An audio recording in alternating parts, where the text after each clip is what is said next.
Ladies and gentlemen, good day and welcome to IIFL Securities Q2 FY22 earnings conference call. As a reminder, all participant lines will be in the listen-only mode, and there will be an opportunity for you to ask questions after the presentation concludes. Should you need assistance during the conference call, please signal an operator by pressing star then zero on your touchtone phone. Please note that this conference is being recorded. I now hand the conference over to the management. Over to you. Thank you and good evening, friends. This is R. Venkataraman. I am the Managing Director, and along with me are Ronak Gandhi, and Anup Verghese, who looks after investor relations. Thank you for joining for the second quarter FY22 analyst call for IIFL Securities. I also take this opportunity to pray and hope that all your near and dear ones continue to remain safe. The Indian economy is seeing a swift recovery from the impact of the second wave.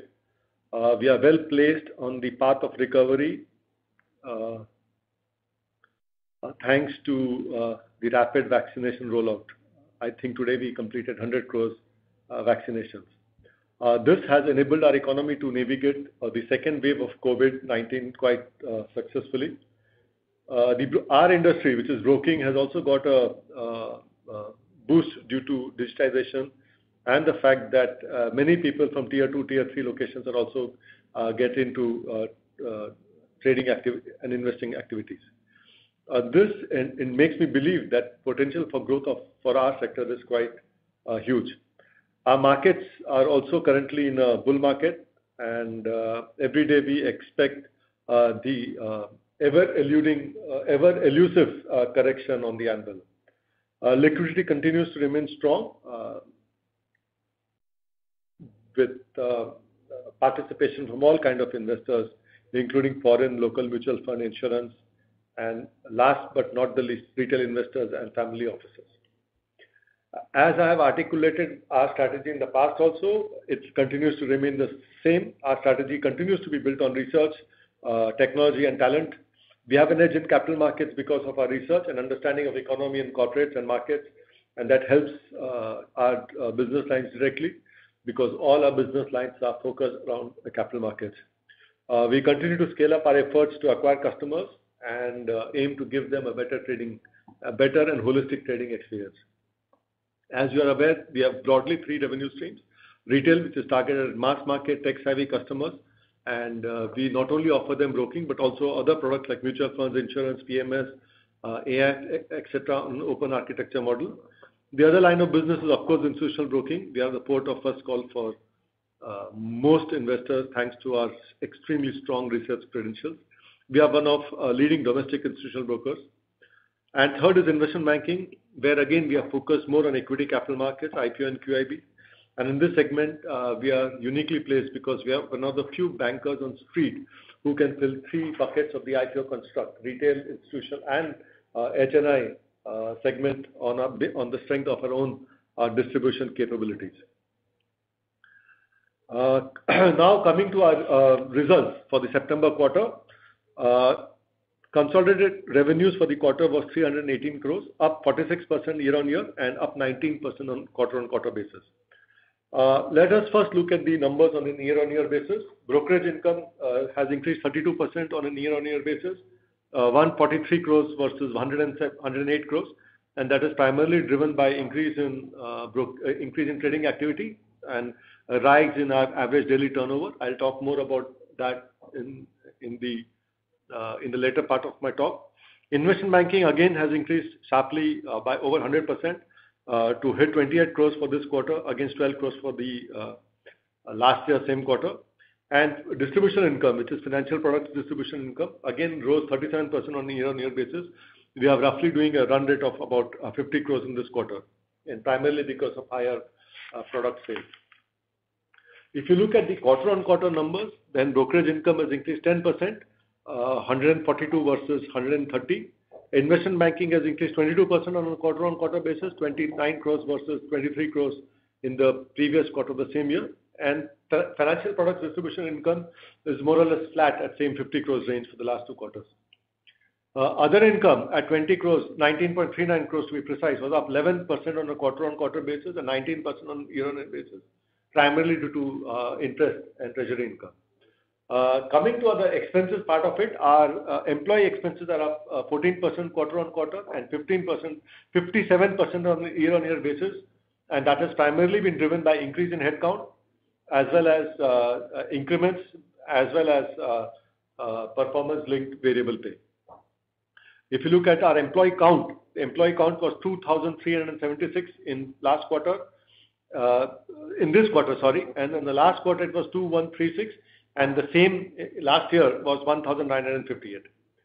Finance cost was up 127% on a quarter-on-quarter basis, 123% on year-on-year basis to 30 crores, primarily because of increased borrowing for IPO funding.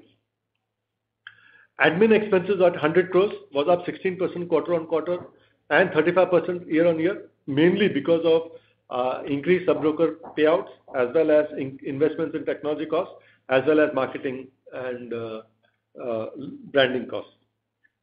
Coming to our assets under management, assets under management and custody crossed 1 lakh crores. We are at about 1,17,993 crores as of September end. Our average daily turnover for last quarter was 67,564, which was split at 1,773 crores for cash and 65,791 in the derivative segment. The corresponding figures for Q1 FY22 was 52,791, and which was roughly 1,968 in cash and 50,823 crores in the derivative segment. We have invested quite a lot in technology platforms during the period, and account opening is now fully digitized. A large number of accounts have been used opening the EDIS non-PA route, and customer service is also digitized quite a lot by using voice and chatbots. New customer acquisition crossed 200,000 for the last quarter. With this, I come to the end of my talk, and all of us are available to answer any questions that you may have. Thank you very much for giving me a patient hearing. Thank you very much, sir. Ladies and gentlemen, we will now begin the question and answer session. Anyone who wishes to ask a question may please press star, then 1 on their touchtone telephone. If you wish to remove yourself from the question queue, you may press star, then 2. Participants are requested to use handsets while asking a question. Anyone who wishes to ask questions, please press star, then 1. The first question is from the line of Prayesh Jain from Motilal Oswal. Please go ahead. Hello. Good evening, sir. Good evening.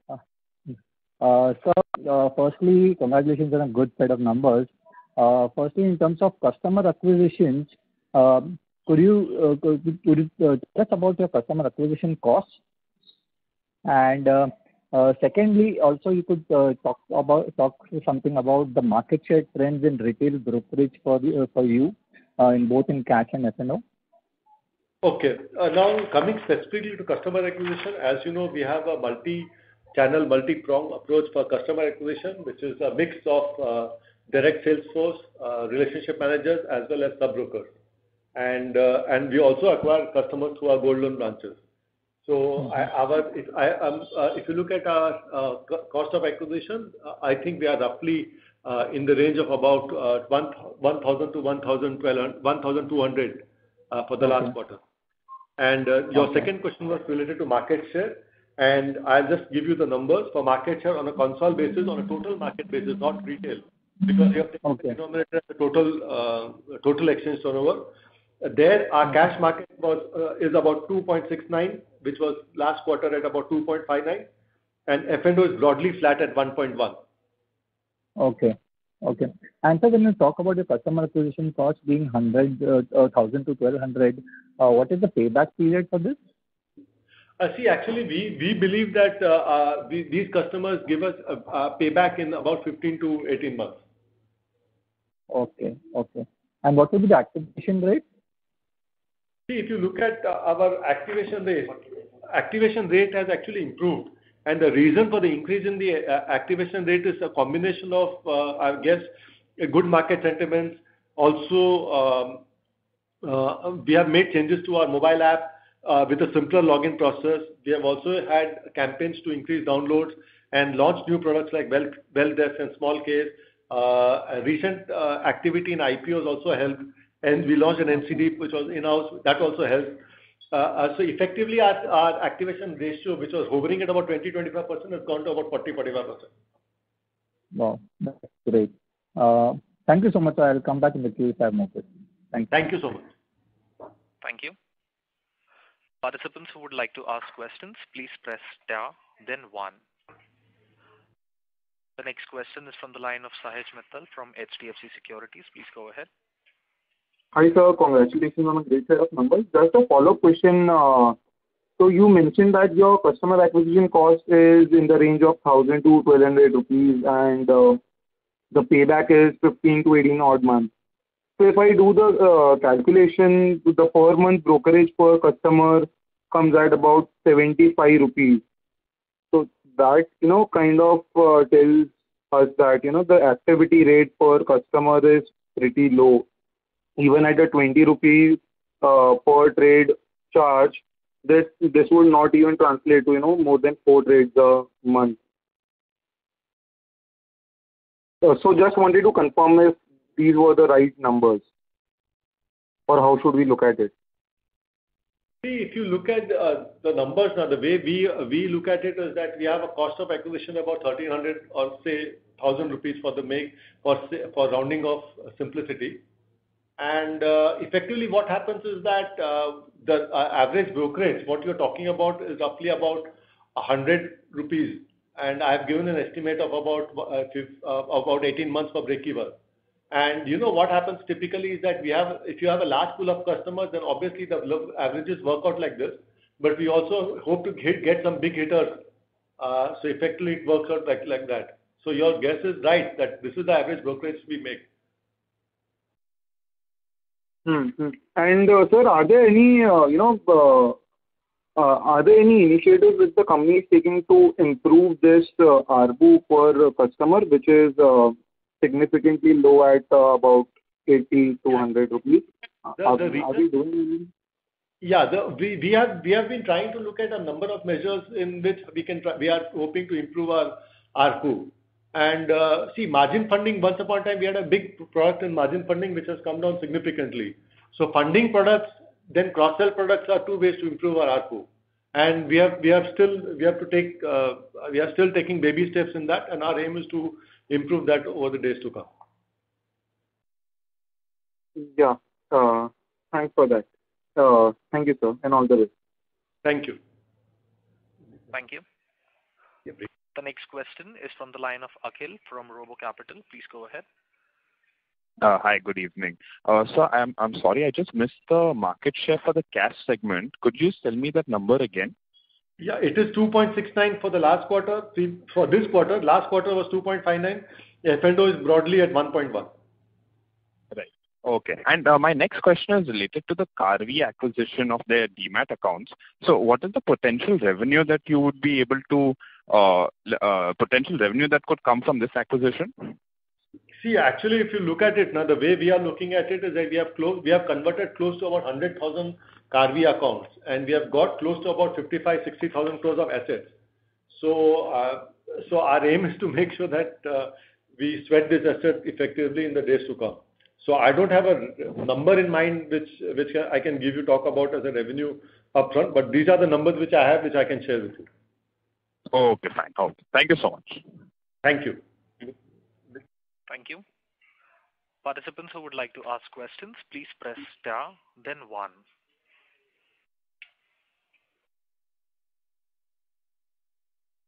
The next question is from the line of Prayesh Jain from Motilal Oswal. Please go ahead. Yeah. So when you talk about Karvy customer acquisition, which quarter do they appear in the customer acquisition trend? Or they're completely separate? No, the Karvy, you are talking about the Karvy acquisition.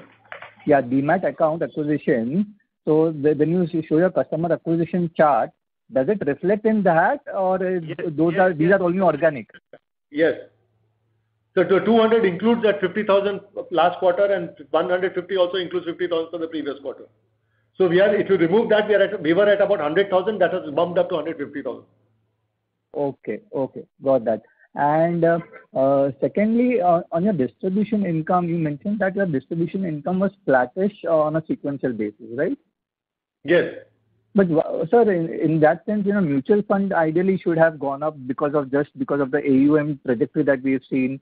Insurance also, sequentially in life as well as health, ideally should have been up. So what is the reason for being flattish in terms of distribution income? What happens now, it is very difficult to say that for one or two products, because if you look at it, it was 12 crores which went to 21 crores. So yes, life insurance premium went up, but non-life also went up from 16 to 22. Mutual fund went up, but the other sale of other products came down. So because of which effectively it all offset each other and came to the same figure of 50. Okay. And sir, ideally from a long-term perspective, what kind of revenue mix we should? Yeah. Sorry, you're saying? Sir. No, I was saying from a long-term perspective, what kind of revenue mix you would be looking at, and how do you see the distribution income? At a point of time, India Infoline was, one of the largest distributors of insurance and mutual funds. So how do you see this trajectory going ahead? See, actually, if you look at the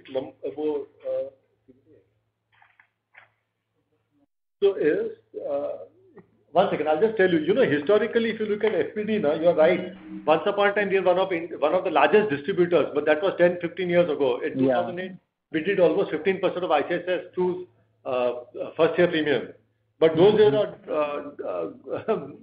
in history now. So if you look at it, our aim is to get a run rate of. See, we are doing it about 200 crores of third-party distribution products. Our aim is to grow this, because we think that this is a stable kind of business, unlike capital markets, which can be quite volatile.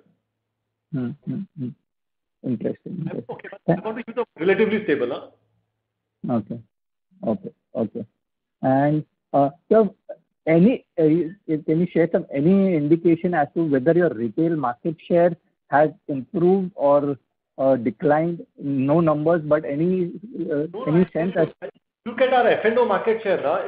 That is something which is remaining flat. It has not increased. Okay. And in cash also, in cash we have from last 2 quarters, but last quarter to this quarter we have managed to hold on. Okay. All right. Thank you so much for all that. Thank you. Thank you. The next question is from the line of Sahej Mittal from HDFC Securities. Please go ahead. So just a follow-up on the Karvy bit, this question might sound a bit lame, but I wanted to understand the customers which we are acquiring. So are they opening the trading accounts with IIFL Securities? And what is the plan? How will be generating the revenue from those customers? Will it be the demat fees, or what sort of income will accrue to IIFL Securities? Yeah, I'm not able to give any forward-looking statement, but yes, you're right. It will be a combination of both demat account as well as trading accounts. So if you look at the retail part of it, we are converting the demat accounts into a broking account. So we will get a mixture of both. And what number of accounts, what number of customers would have already opened the trading account, converted their trading account to IIFL Securities?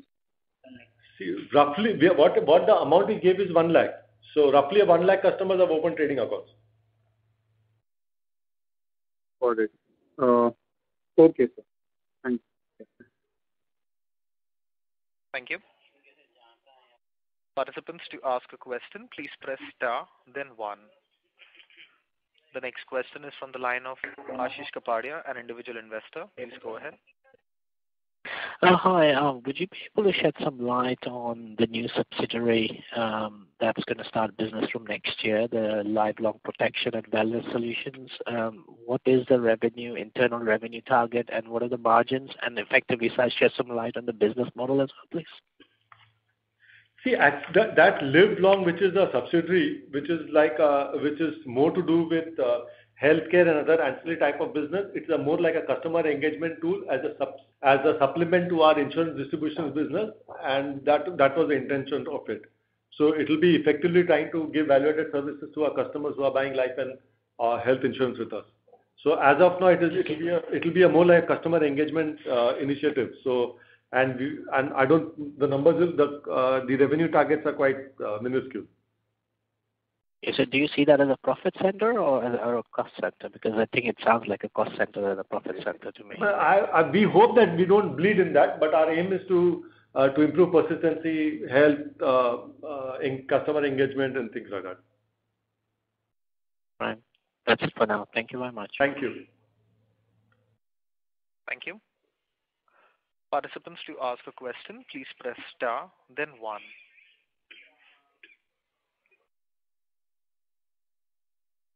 Anyone who wishes to ask questions, please press star, then 1.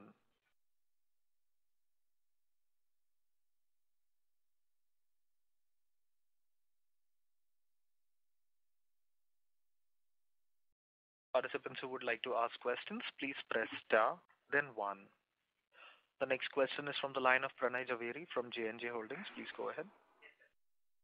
Good evening, sir. Thank you for this opportunity. If you can just throw some light on the resale of the properties which we were planning, and is there anything on the drawing board currently? Thank you.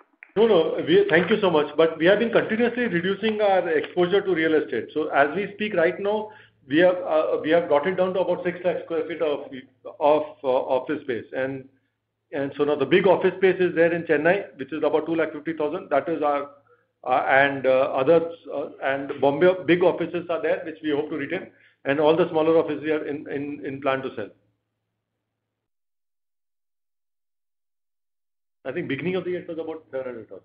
634. 634. But high value item, yeah. Yes. Thank you, sir. Thank you. Participants, to ask a question, please press star, then 1.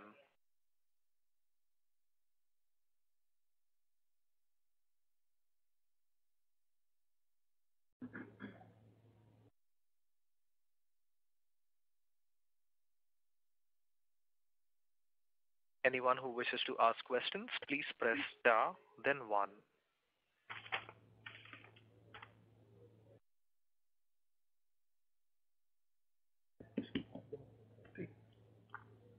Anyone who wishes to ask questions, please press star, then 1. The next question is from the line of Prayesh Jain from Motilal Oswal. Please go ahead. So I just wanted to pick your brains on the overall scenario in the industry where discount broking companies are gaining market share in terms of both client acquisitions as well as in the F&O business, where the option trading volumes are surging through the roof for them. So in that scenario, how does a traditional broker like us, compete against them, and so how would you stand against them in this kind of scenario? It's actually a very interesting question, because if you look at it, the entire growth is happening in the discount or the flat brokerage space, and but we think that there's an opportunity for both full service brokerage as well as a discount broker. And if you look at it,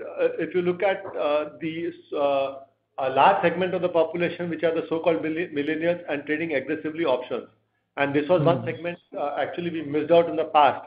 And if you had asked me whether I could have foreseen that options volumes, especially Nifty options, will be about 98% of total exchange volumes, I would concede that I never expected such a situation, because this entire market, if you look at it, is predicated on a huge amount of derivatives trading.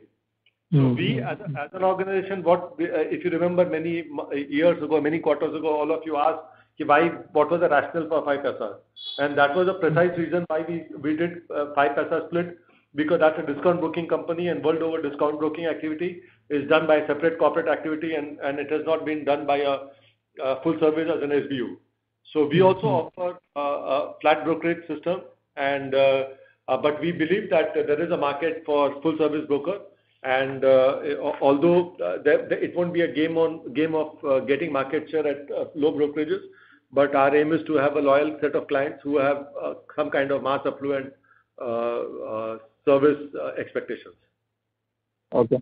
So the question is also coming from the fact that, these discount brokers, when we talk to them, they indicate that, their business model now being a flat fee model is quite protected in terms of cyclicality, given that even in terms of downturn, generally, while people will generally reduce the turnover or reduce the volumes that they would be doing, but the number of trades might not be impacted materially.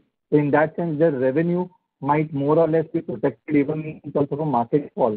But if we charge a percentage fee, that would be linked to the total value of the transaction. So how would you counter that? See, I think the bulk of the volume which is happening in options, there people are buying and selling because we have had a very sanguine or a very good market for the last 12 months. So if the market turns bad, and my guess is that the number of orders will also get affected, although it's anybody's guess or anybody's word against that. So in a situation like that, having other products like distribution, I would think will help us to cushion the decline in broking volumes. But it is, as you say, it's like unprecedented, uncharted territories. So it's very difficult for me to make a statement. My guess is that we would see some kind of decline in trading volumes, including trading number of traded orders. Okay. All right, thank you. Thank you so much. Thank you. The next question is from the line of Karthikeyan from Suyash Advisors. Please go ahead. Yeah, hi. Can you talk a bit about the kind of fintechs you will be looking to invest in with IIFL Finance through that AI group? There was a proposal that was made. Some thoughts on what kind of companies you are looking at, and how do you see that impacting the business for you?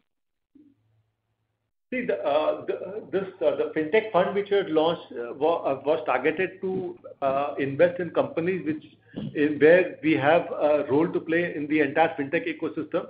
So there we are not only looking at broking related entities, but also finance, NBFC kind of entities.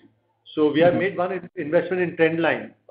That is more to do with research, content and information providing, or including. I think they are taking first baby steps to become a robo advisory platform. Then we invested in I think Finbox, which was for lending scorecards and credit process flows. And there was a Legality which was into digital signatures. And so these are the kind of entities we are looking to invest. So if you have any good ideas, share with us. Sure. The other thing was on the employee cost of 75 crores for the quarter. How much of that would have been variable, in the sense, so what part of it is fixed and what part of it is variable? See, my guess is a big portion of that will be fixed, and the variable component will be about 6, I think.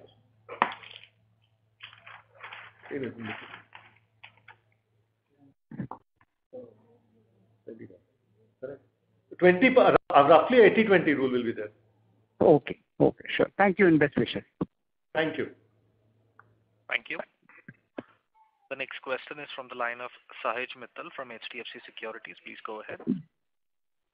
Sir, thanks for the opportunity again. Wanted to, get a sense from you. Recently, Upstox has, started charging 20 rupee fee on the delivery trades as well, despite being a discount fintech broker.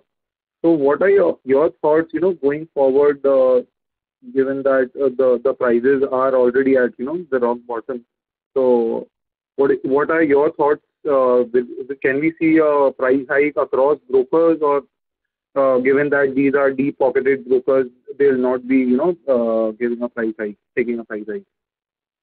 Actually, that's a very interesting question. So I just want to, on a very lighter note. And sir, also that, 5 paisa was initially charging 10 rupees and then they started charging 20 rupees. Yeah, I know that. So I just want to tell you that when I started my career as a retail broker many years ago, we started 5 paisa when we started 5 basis points. And at that time, I thought that 5 basis points is very low, and then it became 4, 3, 2, 1. and then I thought, okay, ठीक है, 1 basis point is there, now we have reached bottom. So there is and then, I was pleasantly surprised or shocked, I don't know, when the rates even fell even more. So to answer your question, to give a short answer to your question is that whether I expect brokerage rates to go up, I will not hazard a guess like that. I think at least for the short term, rates will remain low. So I'm not confident that the brokers will unite and there will be an uptick in the brokerage rates. Sounds interesting. Okay. That would be all from my end, sir. Thank you. Thank you.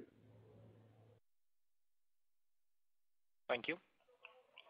The next question is from the line of Saurabh Dhole from Trivantage Capital. Please go ahead. Yeah, sir, good evening and congratulations for great set of numbers. Thank you. Yeah, a couple of questions, sir. Firstly, could you explain exactly what's happened on the distribution side, because we are gaining very strong traction on that front. See, on the distribution side, what is happening is that our income has now become 50 crores, and that is primarily driven because of sale of AIF NCDs. Because if you see, last 2 quarters we had 2 NCDs from the group companies, and where we garnered large number of resources. So it's a mixture of sale of. Basically, we are trying to cross sell other non-broking related products, and we are seeing traction on that. Okay, so on AIF PMS also you would have similar kind of fee income when compared to plain vanilla mutual funds. No. AIF and PMS have better fee structures than plain vanilla mutual funds. Okay. And sir, this other question was on the interest income. I think there was a very sharp jump. I don't know if that is primarily because of IPO funding. If you see, last quarter had a huge number of IPOs. Okay. And sir, how big is the margin funding book today? Very small. It is 177 crores to be very precise. Okay, and that doesn't get counted in this IPO funding book, is it? No, that is separate. IPO is episodic. जब IPO होता तो we make. Right. Okay, sir. Thank you so much. Thank you so much. Thank you. Participants, to ask a question, please press star, then 1.